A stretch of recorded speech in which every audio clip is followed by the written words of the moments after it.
Magandang araw po, welcome po sa aking channel, Nov9 TV. Patalasasan po, meron po ba kayong mga properties na napapabayaan or non-performing assets? Plan nyo yung ibenta, pero wala kayong oras pagbenta nito. Kung ito'y pagkakatiwala nyo po sa amin, tawag lang po kayo sa aking numero, usap po tayo, gawan ko po ng video for free. Yes, libre po. Wala po kayong babayaran. Tutulungan pa namin kayong mabenta ang inyong property. Kami na po bala sa marketing, sa boosting, pati po sa paid advertisements, even sa tripping. Hindi na po kayo mapapagod sa pag-entertain ng mga buyers. Kami na po bala sa lahat. Tawag lang po kayo. Nandito po tayo ngayon sa Ilocos Sur, kung saan meron po tayong bagong video presentation. Isang brand new house and lot na may lot area na 600 square meters. Bali po, yung main lot ay 320 square meters at meron pong expansion lot na 280 square meters. Ang floor area po ay 120 square meters. Meron pong dalawang patio. Separate po ang laundry facility. Meron pong water well shed. 3 bedrooms with own toilet and bath. Lahat ng bathrooms at kitchen ay may hidden out-of-sight water heaters. Ito pong structure ay German engineered Starken AAC blocks. Ang roof po ay UPVC roof panels na may 20-year lifespan. Ito po ay naka-high ceiling. Ang living room ay 10 feet. Sa bedrooms naman, ang ceiling ay 9 feet. Recessed lightings at meron pong ceiling fan for each rooms. Ang flooring po ay polished cement. Then sa electrical naman po, ito'y fully grounded system with earth rod American standard. Sa plumbing naman, meron pong 3-chamber septic system, venting and cleanouts, gray water separation. Elevation drainage naman, raised to 1 meter above grade. Ito po'y flood-free area kahit malakas ang bagyo. Sa ventilation naman, strategically placed windows para nga naman mabawasan paggamit ng aircon. Ang garahe po ay enclosed para sa scooter or small vehicle. Sa kitchen naman, may gas stove, hidden water heater, at ang inclusions po dito sa bahay, meron pong Samsung refrigerator, LG washer, Hanabishi 90-liter oven, at handcraft queen-size bed. Tungkol naman sa dokumento nito, ito'y titulado, buhay po ang may-ari, kaya wala po kayong magiging problema sa documentation o sa transfer ng title.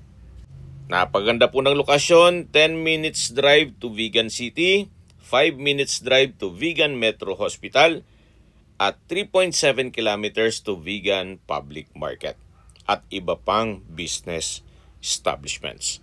Mamaya po sa dulong parte ng video, pag-usapan natin ang distance, location at travel time, pati presyo nito.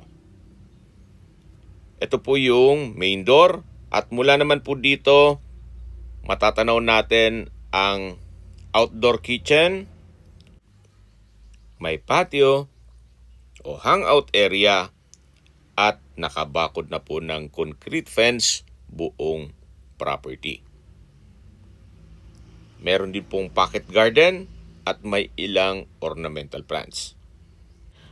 Lipat po tayo dito sa outdoor kitchen. May countertop, nano block sink, built-in gas range, covered na rin po yan. Mula naman po dito sa napwestuhan natin, matatanaw yung patio o yung hangout area at yung pedestrian gate. May bakanting space pa po dito. Pwede po ninyong paglagyan ito ng dipping pool para pwede pong i-convert ito sa staycation business o maliit na resort para ito'y maging income generating. Yan po yung corner glass wall and window. Then matatanaw naman natin yung main door. Ito po yung glass door and wall mula sa unang kwarto. At bago tayo pumasok dyan, silipin muna natin itong patio. Meron na rin pong center table at concrete bench. At mula naman po dito, matatanaw natin yung outdoor kitchen. At maliit na espasyo na pwede pong lagyan ng dipping pool. Balik po ulit tayo dito sa main door. Maisingit ko lang po, reason for selling, change of plans, at babalik na yata sila sa Amerika. Nandito na po tayo sa main door. Welcome po sa bahay ni Ma'am at Sir. Ito po yung living area o salas. High ceiling, 10 feet po yan. May ceiling fan. Malaki naman ang espasyo. Yan po yung hallway papunta sa dalawang kwarto. Meron pong malaking sliding glass window. Then access door papunta sa likod ng bahay. Dito naman po yung formal kitchen. At sa baba po ng kitchen countertop, meron pong fluted type wall panels. Dito po tayo sa dulong parte. Yan po. Yung kitchen countertop. Meron pong pendant lights. Ito po yung living area. Yan po yung main door na meron pong glass panel. At check po natin itong formal kitchen. Malaki naman po ang espasyo. Meron pong kitchen drawer and cabinet at storage ng kitchen utensils. Yan po yung refrigerator, may oven, gas range, range hood, malaking kitchen window na nag-serve as natural sunlight, may pendant light.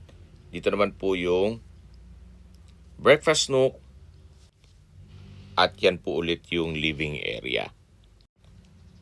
Ito naman po yung papunta sa unang kwarto. Meron pong corner glass wall and window. At ito na po yung first bedroom. Check po natin. Pasok po tayo. Ito naman po ay malaki naman ang espasyo. High ceiling. May ceiling fan. Meron pong customized glass window. May outlet na rin. At yan naman po yung access door at may glass panel na access papunta sa patio at sa open kitchen. Yan po yung kwarto. Maayos po ang pintura ng ceiling at wall. Dito naman po yung stock room at yung banyo. Actually, pwede pong gawing walk-in closet. Meron po itong whole body mirror at sa dulo po ay may frosted glass window na nag-serve sa as natural sunlight. Yan po, may mga gamit pa sila. Okay, lipat na po tayo dito sa may toilet and bath.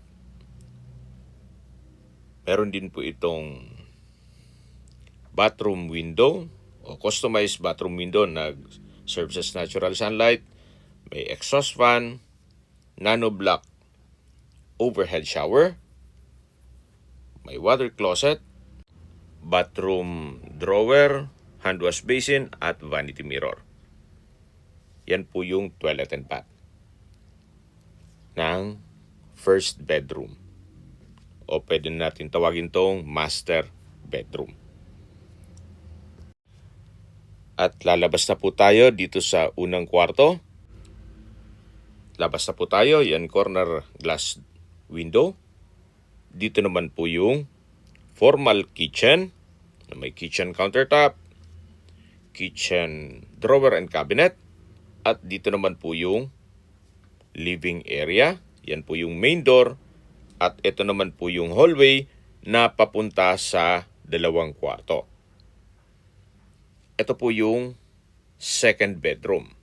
May split type aircon, customized glass window na nag-serve as natural sunlight, may blinds, may ceiling fan, maayos ang pintura ng ceiling at wall, may bed frame with mattress, at may TV. Yan po, tunghayin nyo po itong second bedroom na may toilet and bath. Halos same design lang din po. May bathroom countertop, hand wash basin, vanity mirror, naka-tile bathroom wall, may nano-block overhead shower, may water closet with bidet, at maayos naman po ang toilet fixtures. Yan po ang toilet and bath ng second bedroom. At lalabas na po tayo. Paglabas po natin, yan po yung living area at yung kitchen. Ito naman po yung third bedroom. Sa spasyo, malaki din po. High ceiling, 9 feet po ang taas.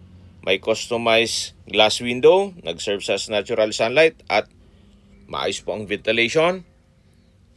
Then meron din po itong sariling toilet and bath.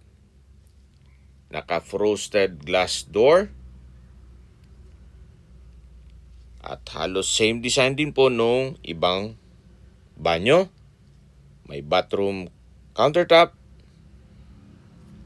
Meron din po itong nano-block overhead shower. From floor to ceiling po ang tile bathroom wall. May bathroom window. Water closet with bidet. Hand wash basin. At vanity mirror. Yan po yung toilet and bath ng third bedroom. At lalabas na po tayo para check natin yung ibang parte ng bahay. Yan po yung second bedroom na naipresent ko na sa inyo kanina. At mula naman po dito sa third and second bedroom, yan po ulit yung living area o salas, yung formal kitchen, at yung access door papunta sa likod ng bahay.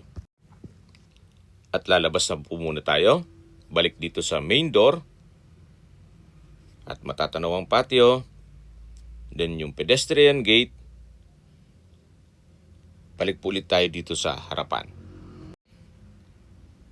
Yan po yung maliit na spasyo na sinabi kong pwedeng lagyan ng dipping pool. At dito naman po ay meron silang another project na may overhead shower. So, pwede po. Kung may swimming pool doon, then dito naman yung shower area. At dito naman po yung service area o laundry area.